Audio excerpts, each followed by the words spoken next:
Alrighty, hey guys, sorry it's a little late, but I'm gonna get this up on time even though it's a little late. So I'm just gonna go ahead and go on in. So this week we were talking about generic criticism, and I decided to do question, I should say, does this genre fit within this genre? Does it belong there? And that's just me pretty much criticizing whether or not they accomplished it, kind of deal. So what I decided to do was a song by Thomas Rhett, who is a famous country pop singer, which I'm not too fond of country, but he's one of the exceptions, and I think it's because he has that poppy feeling. So with that said, I decided to do the song that he recently came out with.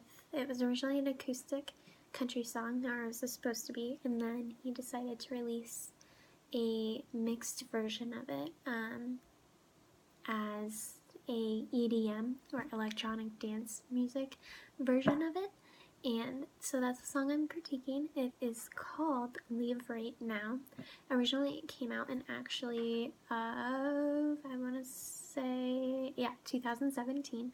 But this new release he came out with, the new EDM version, came out in April 2018. And the only reason I know about it is because it popped up on my Spotify release radar. I listened to a few of his songs. I mainly enjoy him for his love story of how he met his wife and how he grew up with her.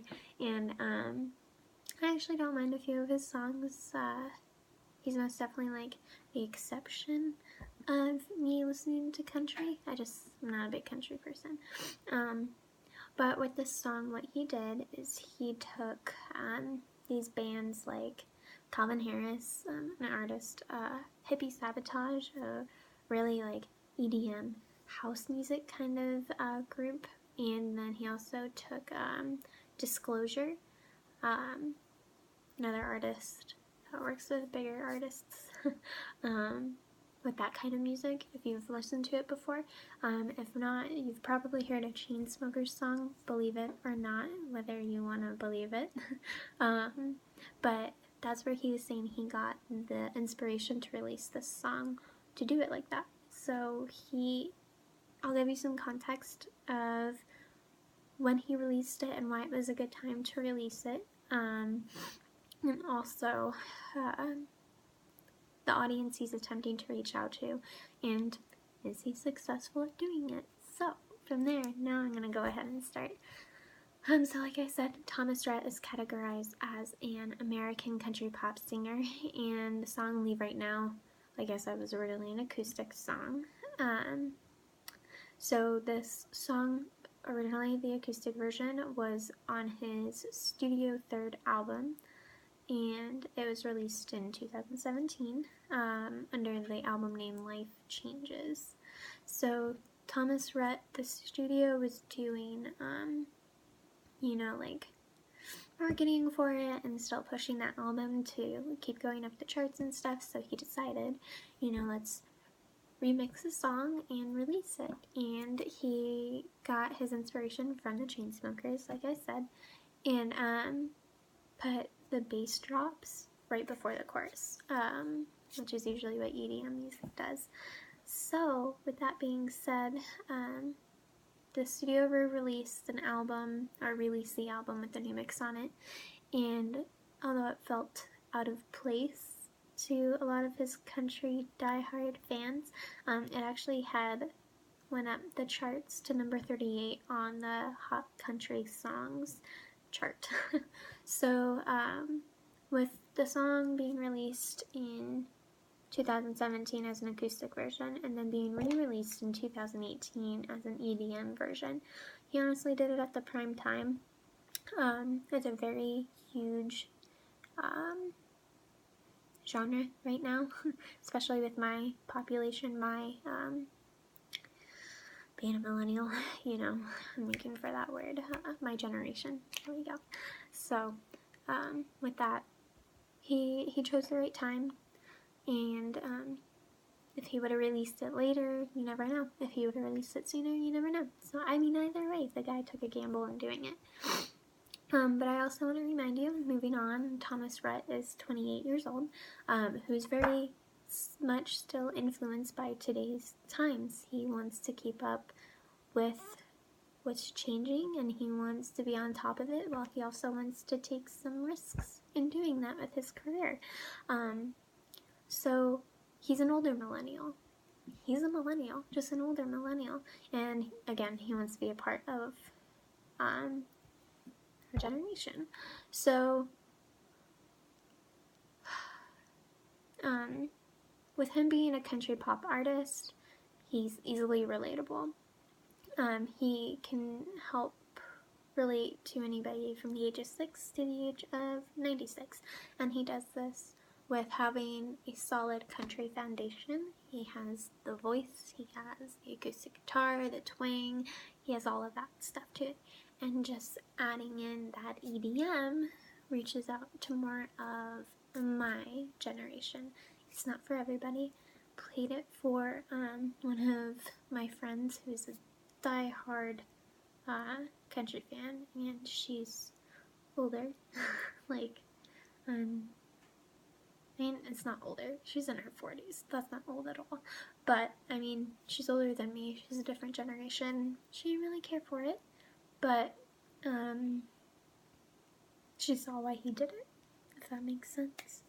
So, I mean, if you think about it, with all the poppy and upbeat music, you can, like, relate that all the way back into the 60s and how, like, the generation that grew up from the 30s didn't like that new music. They thought it was, like, Satan worshiping music, right? Whereas some people today hear EDM music and they're like, what the heck is that? It's weird. I'll give you that. It's different. But it's what we like to listen to. Sorry. And also, with EDM music, it has a bad rep. Right? It's related to raves. It's related to, well, actually, because of raves, it's related to, like, drugs and alcohol and, like, the things people wear and the way they act at these things. People don't like it. So it has a bad rep. So him taking this risk, using, a country foundation and putting that on top of it, is showing people, like, he's younger. Just because he's younger doesn't mean he's stupid and makes poor decisions and go to raves. He has a wife, he has 2 kids. I think he has 2 kids. I know one of them's adopted, so he's responsible. He has a family. But let's see. Yeah, with him willing to dabble in the EDM scene, I can appreciate him taking that risk and wanting to do him. So now the question: did Thomas Rhett succeed? To me, I think he did, and of course that's also just my own personal opinion. If you don't like it, if you don't like that song, it's up to you, that's fine. But obviously he did do a good job and reached out to a wider audience, because he, again, topped 38 on a country chart. I will emphasize that. It was a country chart, not just like Billboard or like a regular pop chart, it was specifically a country chart. So, let's see. Sorry, I'm reading my notes. I think the only reason he really succeeded in it is because he stuck to the way he usually sings in his country songs. He did, the deeper voice. He still had the acoustic guitar in it, and it was just layered. That's really the only difference I can say. There was some bass drops, and there was some sound mixing. It sounded cool. He did a good job, but again, it's just my own personal opinion. I think he succeeded. Clearly some other people thought he succeeded, so I think he did a good job. But my main question is, does Thomas Rhett really belong in the EDM scene? To me, not fully, but a song here and there, sure. I know that kind of contradicts what I was saying, but that's also just me, all personal opinion. But he did reach his goal. He released it in time. He wanted to reach out to all age groups, which I believe he did, and he succeeded in adding a new sound to music that he already has. You feel like it's not like he created a whole new song and released it solely as EDM. He did it with his country roots. So I don't think he necessarily belongs fully in the EDM scene. I believe he can dabble in it, but it's not like if I ever went to a rave, I wouldn't. But if I did, it's not like I would want to see him as like the EDC festival headliners. So, but yeah, I think he did a good job. It was interesting, and this topic was interesting. But I hope that made sense to everybody. If you have any questions, text me. I will give you my number if you email me. So, have a good night, you guys. Bye.